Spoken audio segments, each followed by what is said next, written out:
अरे बाप, ये शरीर हीरा कीमती है, माटी से सस्ती है। ये शरीर हीरा कीमती है, माटी से सस्ती है। जबले इस शरीर में सूखा पेड़ खड़े हीरा कीमती है, और जब ये शरीर से सूखा छोड़ के पड़ा जाई, माटी से सस्ती हो जाई। न कुछ लेके आल है, न कुछ लेके जेबा।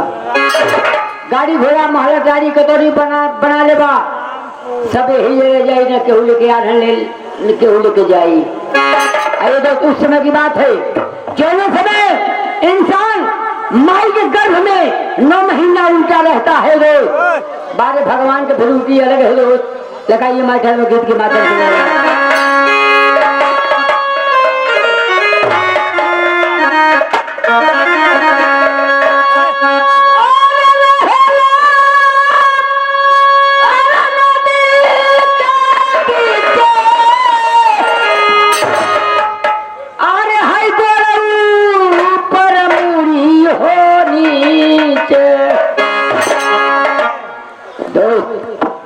माई के गर्भ में जब इंसान आता है तो माई से पूछबा कि माई कितनी कष्ट से लड़का के पैदा करे।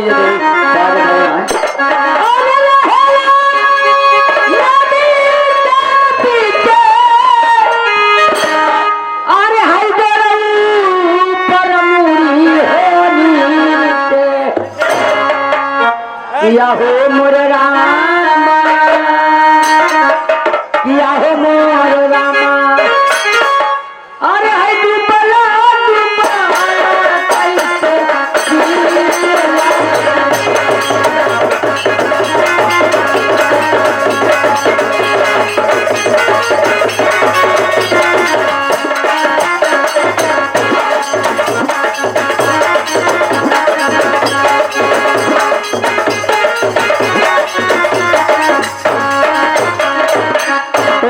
जबरदस्त आपको समझा रहे हो, जबरदस्त